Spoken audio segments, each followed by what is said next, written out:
Eh bien bonjour à tous, bienvenue sur cette nouvelle vidéo du potager prodigieux. Aujourd'hui on se retrouve pour une nouvelle vidéo au mois de mars. Allez, c'est parti.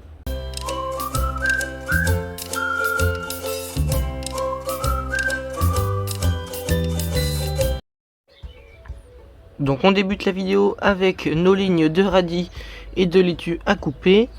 Donc la première ligne de radis dont je ne pensais pas qu'elle allait germer a quand même bien germé, comme vous pouvez le voir, sur toute la longueur.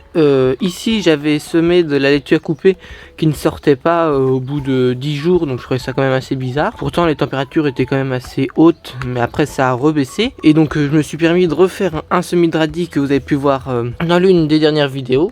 Et en fait en faisant ça, on constate que les graines de radis commence à sortir et en même temps la laitue à couper, donc c'est pas grave, hein, c'est deux cultures qui peuvent s'associer. Donc bien évidemment la laitue à couper va continuer à pousser en même temps que les radis, et une fois que je viendrai récolter les radis, ça aura fait l'éclaircissage à ma place pour la laitue à couper, donc qui prendra la suite une fois les radis partis. Donc là on va passer à l'éclaircissage cette fois-ci des radis, donc de notre première ligne. Donc on n'aura pas un trop gros, hein, comme vous pouvez le voir. La plupart sont presque assez bien. Enfin, je vais quand même venir passer, donc pour laisser un radis tous les centimètres à peu près. Donc voilà, hein, il n'y a rien de compliqué, mais c'est une étape à faire pour vos radis, pour avoir quand même des beaux radis et pas des tout petits qui ont filé ou quoi que ce soit s'ils sont trop serrés.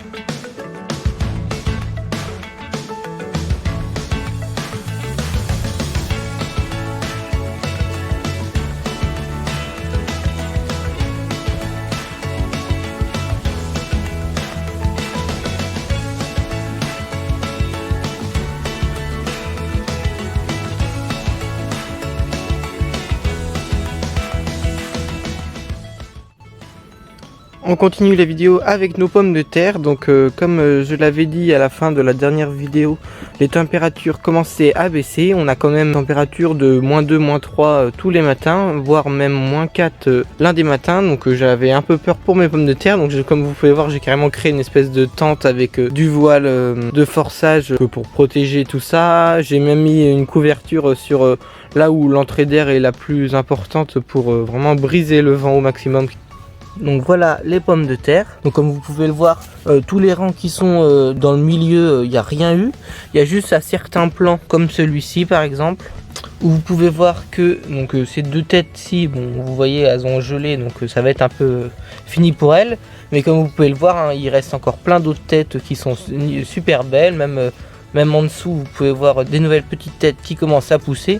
Donc je m'inquiète pas, mes autres pommes de terre sont magnifiques. Donc voilà, hein, méfiez-vous si chez vous aussi il fait encore très froid. Pour ma part, les températures commencent à remonter. Donc j'aime bien toujours vous faire un suivi en début de vidéo des semis qu'on a effectués lors des anciennes vidéos, pour vous montrer vraiment l'avancée en une quinzaine de jours. Donc là toujours pareil, nos betteraves qui sont ma foi pas trop mal, nos laitues qui commencent à faire leurs vraies feuilles et qui sont vraiment nickel.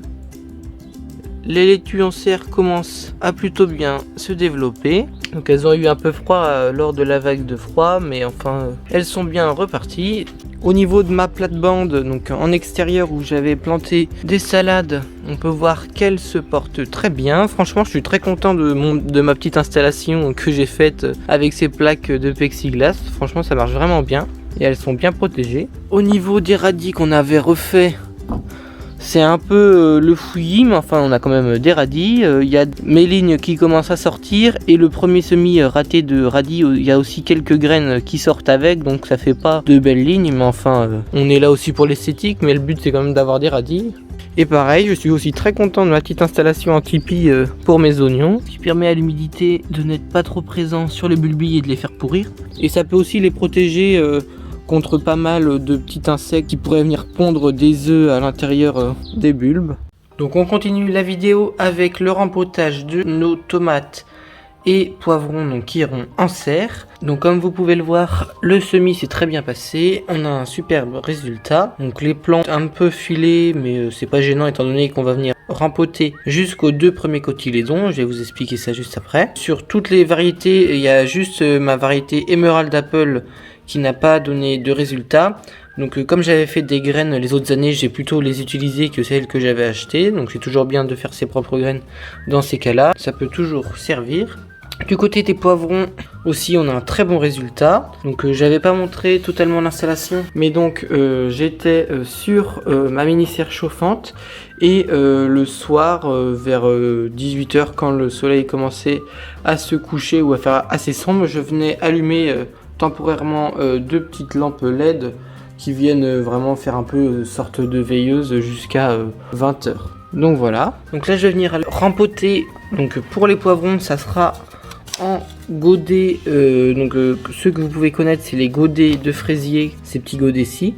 Et donc moi je viens rempoter avec un godet donc qui est un peu plus en profondeur. Donc ça sera pour les godets de poivrons. Et pour les godets de tomates, donc ça sera sur des godets qui ressemblent aussi à des godets de fraisier. Donc là on a quand même beaucoup plus de profondeur, et aussi en termes de largeur, vous pouvez le voir qu'il y a aussi une différence. J'ai acquéri des mini-serres qui peuvent faire jardinière comme mini-serre. Donc on vient mettre tout simplement le couvercle. Donc ces petites serres-ci, elles viennent de chez Action.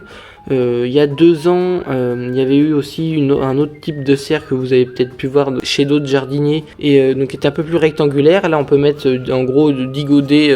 Donc dans le cadre des tomates, nous allons rempoter au niveau des 2 premiers cotylédons. Donc sur ce plan-ci que je suis en train de toucher, les 2 premiers cotylédons, donc ce sont les 2 premières fausses feuilles. Et donc comme vous pouvez le voir à l'image, vous avez sur toute la longueur de la tige des petits poils, et en fait ces petits poils-ci vous venez mettre en terre.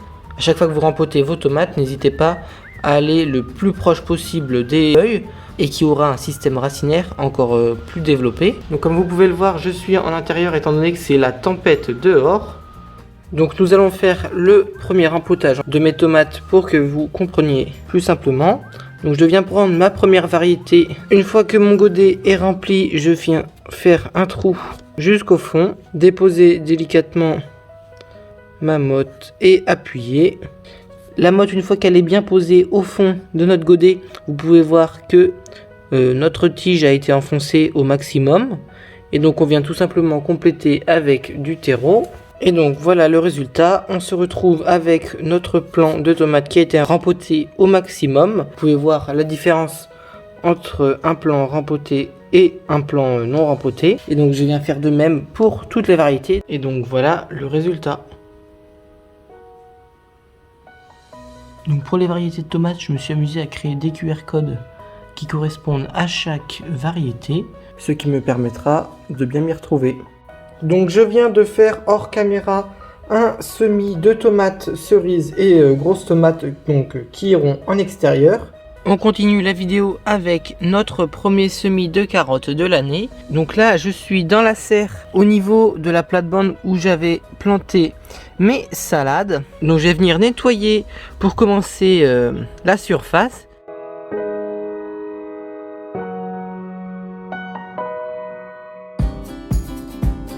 Donc voilà le résultat. Je vais venir damer une première fois avec un morceau de bois.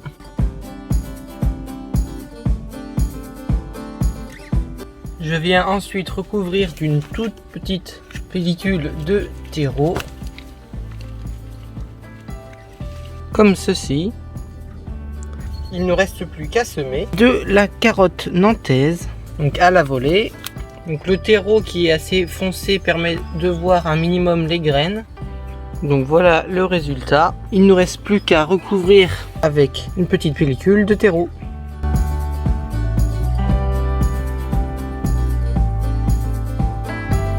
Et donc voilà, notre semis est terminé. Il ne reste plus qu'à venir arroser.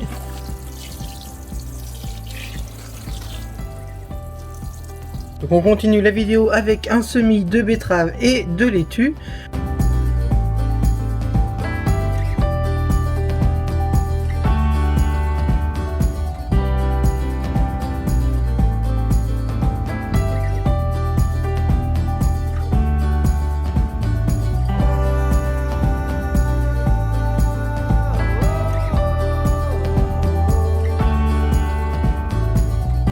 Donc moi c'est à ce moment là que je fais mes plantes aromatiques. Donc ici ça sera du basilic Et ensuite, donc, si vous achetez sur le site Cocopelli, il vous offre chaque année dans votre commande, si vous le demandez, des graines pour la liberté de semences. Donc ici, nous avons de la stevia et de l'agatache. Donc ça peut être des plantes médicinales par exemple. Donc j'ai jamais testé, donc on va voir ça ensemble si ça fonctionne au cours de la saison. Donc on est parti.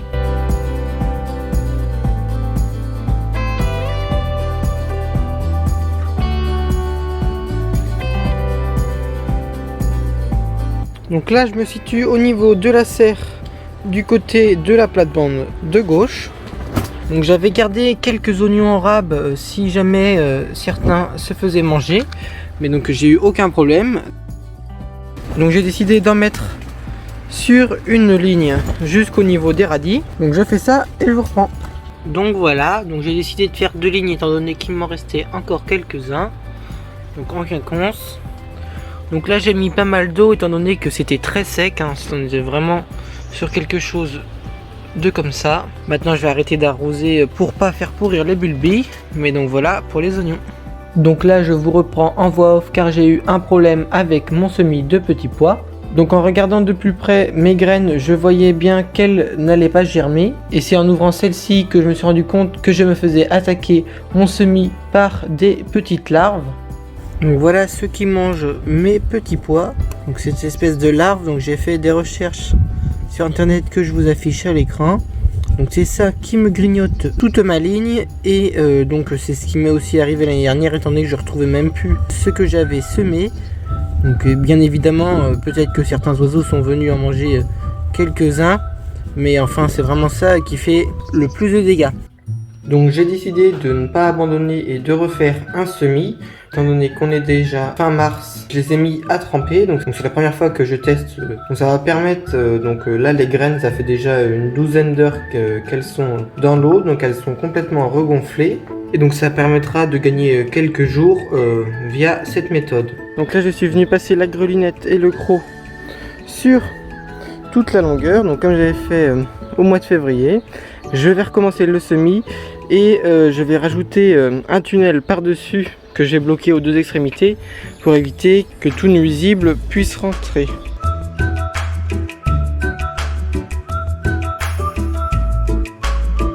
Donc voilà mon installation assez rapide étant donné qu'il va bientôt pleuvoir à plein temps.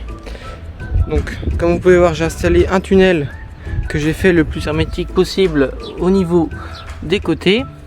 Étant donné que le tunnel est trop court, donc je suis venu rajouter 2 plaques de parois de douche de récupération que j'ai mis en triangle comme ceci. On peut voir à ce niveau-ci en fait notre ligne de petits pois et donc toute la place qui me reste ici et encore plus au niveau du tunnel, je viendrai planter mes salades et mes betteraves dans la prochaine vidéo.